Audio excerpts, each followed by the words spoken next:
You might want to trigger the skins like in Ableton and then record the sound clip, or you might want to use all the AUV-free instruments and effects at the same time with all the presets handling and things like that. You might try to embed the template to your phone. Got some historical things where I tried to maximize the amount of clips. This is not the biggest even set. Then I have integrated to the launchpad something. I also have their very tight integration to Koala, so I can use Koala presets and I think I can call myself a template dude. The Template Dude. But the first tip is kind of very vital. When you are creating Loopy Pro templates, you don't have to do. I have probably done it so that I have everything in one template. But you can split the templates according to roles. I have created like this kind of recording studio template for AUV free instruments and effects.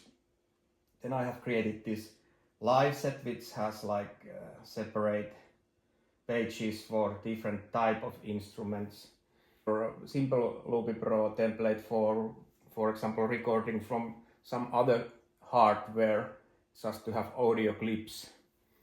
Or you can create a MIDI setup for another iPad and then connect with Wi-Fi to another instance, and also you can replicate this. So for example, this can be, I can have 4 iPads running this live set, then play with my friends. One is responsible for drum and the other one is responsible for bass, and maybe third one is responsible of something melodic. But you can think about the basic philosophy of what you will do with templates. That's probably the thing.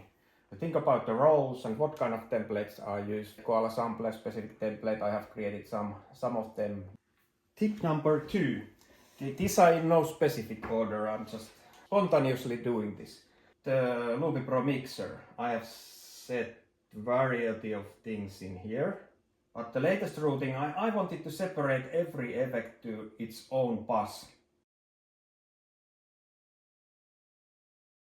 I have bus for reverb, simmer 1, simmer 2, delay 1, and then I can actually adjust separately cents per effect with their own buses.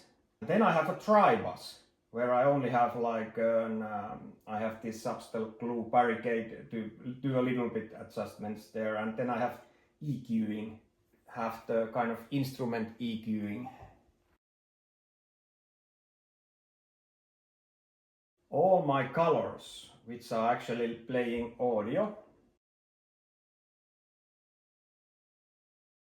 Bus is mastering bus. There I have grand final, and then I have the excellent equalizer from Loopy Pro. While doing these thousands of changes to Loopy Pro templates, I have figured out that sometimes the more simple is best.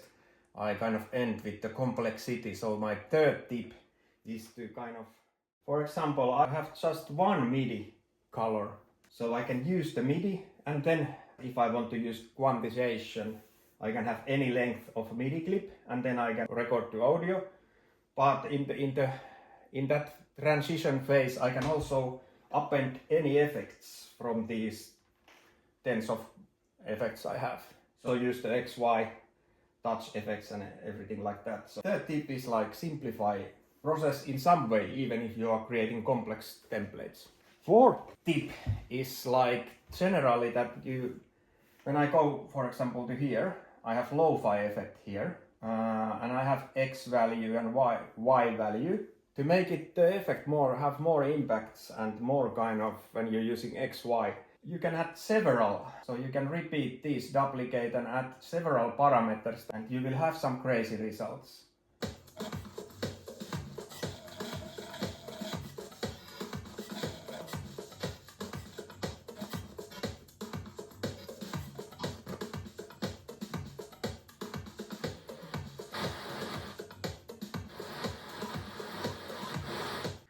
Fifth tip, it's good to have some automation or some kind of fine-tuning in the controls when you're using a kind of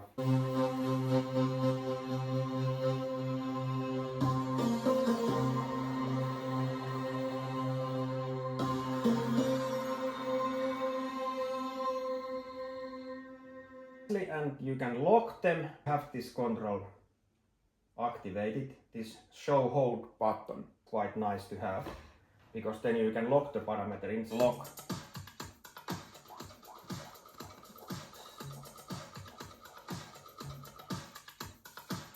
You can have also the ramps like I have in here. For example, in here I have this ramp.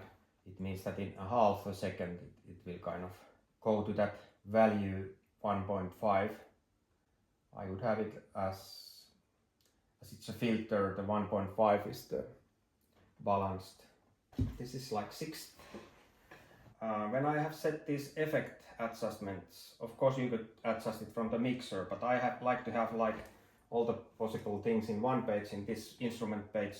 But related to effect buses, I have set this. I adjust, for example, tape bus gain in here, but at the same time I also want to adjust the effect like mix level, or depends on the effect. Some have the, for example, dry and wet mix level. I can set it to 0 to full range. Adjusting at the same time, when you adjust the bus, it adjusts the mix level. So it has an impact. So I can show it. I will reset now the effects. For example, use this simmer.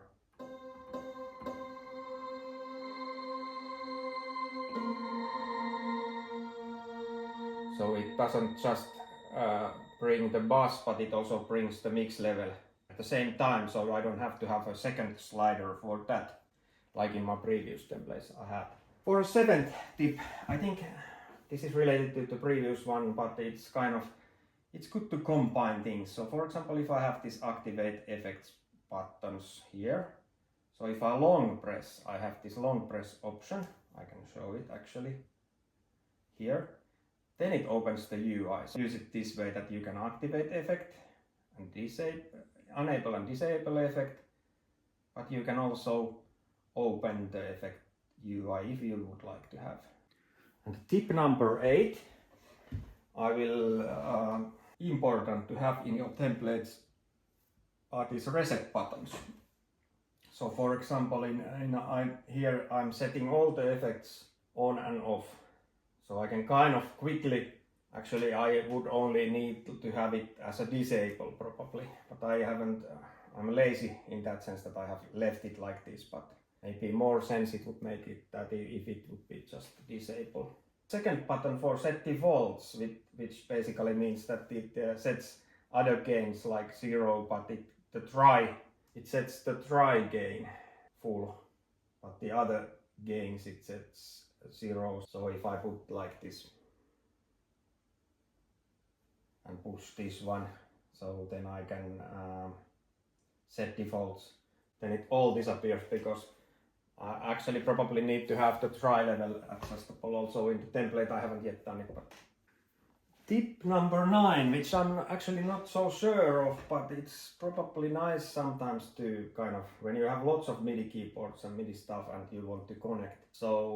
And I have lots of AUV-free instrument as an input, so I have here like this. All the instrument on the same destination. Then when you press replace, you can replace the MIDI keyboard or something more quicker. Separate for MIDI controller for each instrument. Of course, if you need that, then you can group them or do whatever you like. But Arturia key step normally, and then I have this, which is excellent, this Bluetooth controller. But yeah, the MIDI. That was the tip number 9, if I'm not counting. 10 is the maybe mastering related thing. It's kind of, I have created this EQ page, and here I have created this kind of controls for the EQing, master EQing. Equalizer that is built in Loopy Pro, 12 bands, but I kind of think this is enough, this 10 bands. It disappears when it's just a visual thing. I like it that way, so that I can actually, how it handles the peak, it's really tight or small. Why I did it this way, that it disappears, is that I don't want the plugin to be hanging in the background, so it always disappears when I touch. Simple close UI, open and close UI. I can reset by double tapping the EQ. But yeah, it's good to have this mastering EQ. But I have also a simple EQ plugin which costs something like 1 or 2 euros. I have it for the instrument EQing. So if I want to activate it, I can activate this one. Here you can have some, with the instrument EQing, you can have even some presets.